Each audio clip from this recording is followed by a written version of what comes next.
it going, everyone? Welcome back to this week's video. I'm sorry I've not posted for the last couple of weeks, but it's because I've been saving up to get this done. So today we're having the valve springs changed on the VXR. I've got some single Piper valve springs, had them from AE Motorsport, links in description for those.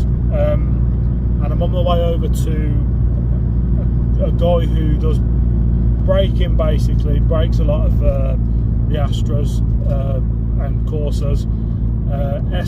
S&M Auto Works, I believe it's called.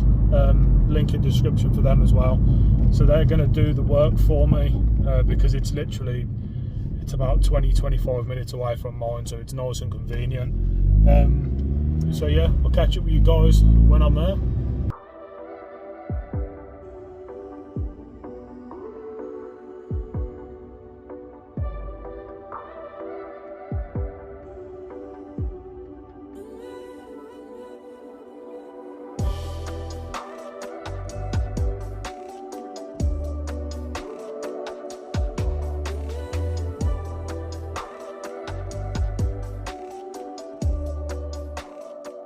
So I was editing the video on Saturday night. Today's Monday, I'm at work and I'm on my lunch. But I thought I would sort of explain to you guys why it was that I was actually having the springs changed. So I'm actually wanting to get the car mapped this year at some point. I think I've said before. So I'm basically just getting the car ready, and this was one of the steps that I needed to take in order to have the car ready for mapping, because the last thing I want to do is get to mapping and something be wrong, and then I've got to either come back and probably pay to come back. I just don't want it to be a waste of time or money for myself. So basically they're in place now for mapping, and hopefully that will alleviate me getting what's called valve float.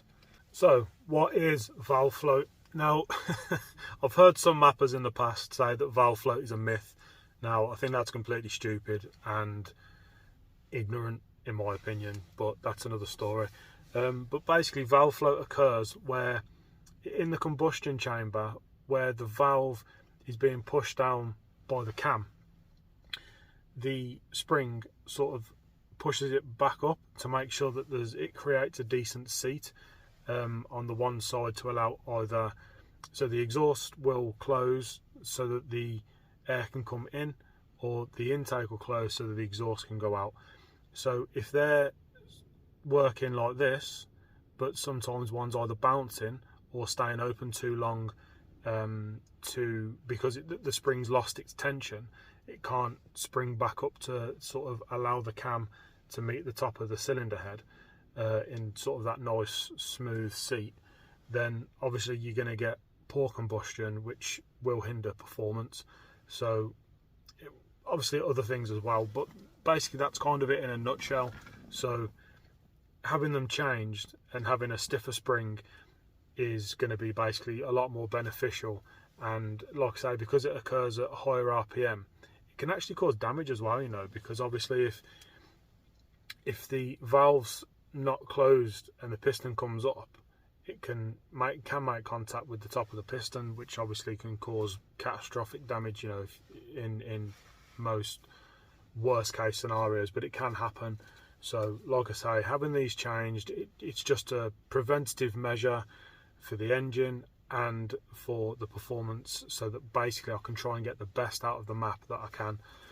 So going forward with obviously mods and things that I want to do to the car, I got asked the other day a few times, to be fair, over the last probably couple of weeks, people asking me what my plans are for the car going forward. So I do want to get it mapped. Obviously that's why we're getting all these things done, and I will be getting things done. But the next biggest issue I'm going to face really is an inlet, but I can sort that. I'm going to try and get one of those Ed's copies, one of those, because Craig ran one in his, and my mate James is running one in his, and I'm pretty sure a lot of people have run them in theirs, and they get good results with a higher flow intake than what's on there currently. So that will be one of the things that I'll be getting. And then it's turbo, because mine does have a crack in the penny valve, which I know is common and a lot of people run them mapped with the crack, but the turbo seals are kind of tired, and it does let out blue smoke on startup and after, you know, heavy acceleration and stuff. So I think if I can get that changed, if I just change the whole thing, you know, not just get a core, because if I just change the core then I've still got the crack. So if I just replace the whole unit, it's going to be it's a massive expense, because I'm pretty sure they're around like £800–900 ish, you know. And I think if I'm going to replace it, I don't particularly want to replace it just with a direct standard replacement. Plus I'm not too sure that it would handle more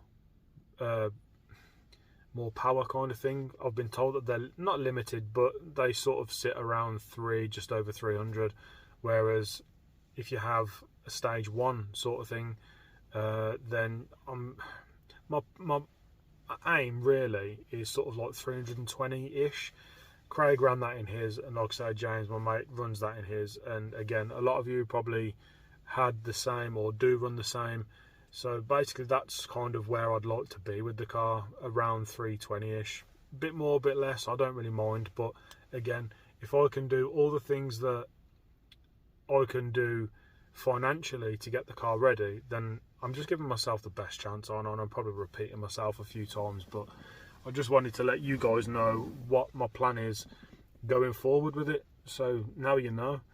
I did forget to mention, guys, as well, whilst obviously the guys were in there working on the engine, they actually replaced the water pump and the cam belt for me, so at least that is another weight off my mind, because when I had the work done, the valve stem seals done by Wayside, they said that it looked a fairly new water pump and cam belt kit, so I didn't have it replaced at the time.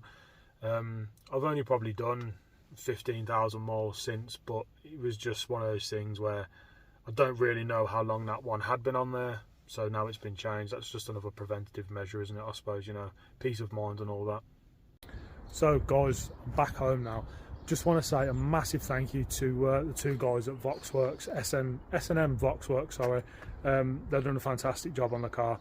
They stripped it down so quickly. Within 5 minutes of letting it cool down a little bit, a lot of the stuff was off and did the job flawlessly. Absolutely spot on. I cannot thank them enough. So guys, if you watch this, massive appreciation for that. Linked in description for these guys, if you don't know them already. So when they was taking some stuff out, Si said to me that one of the spark plugs had cracked, which I will show you in a minute. So I've just had to go and grab myself 4 new ones because the car is spluttering a little bit. So I'm going to get those changed and make sure that that has cleared the problem, basically. So these are the 4 that I've gone and got. This is what I was recommended to get, and this is what I've got. So we've got 4 of those going in here now. So that is the first one out, and that one's okay. This is the second one out, and it's really not okay. I'm trying to get it to focus. Where's he gone? There he is. So you got a massive crack there, and same on the other side. So yeah, it's a good job we're changing these. I'm sure you'll have seen things like this a million times, guys, but I just thought I'd show you side by side. Obviously, as you can see, that's the broke one with the crack, and that is the new one. And all this here is the stuff that's just come out of the spark plug as I was sort of tapping it on there. So yeah, let's hope this sorts the problem. Wow, guys, I'm happy. Sorting that spark plug has sorted that issue. So basically, as I was sort of like trying to accelerate and then sort of get to about 2k, 2.5 and put my foot down, the car would like judder and stutter. So that's now gone away with the new spark plug. Can't believe how bad that I got just from leaving size and getting back to mine. It's crazy. But we're all sorted. So if you've made it this far, guys, I really do appreciate it. I hope you've enjoyed this video. It's not been the best, I know, because I've been editing it. So I'm pretty sure it's not the best, but we got another one coming hopefully next week if I can get the rest of it finished. I'm sort of halfway through filming it, so as soon as that's done anyway, I will post. Thank you for watching, guys, and I will see you next time.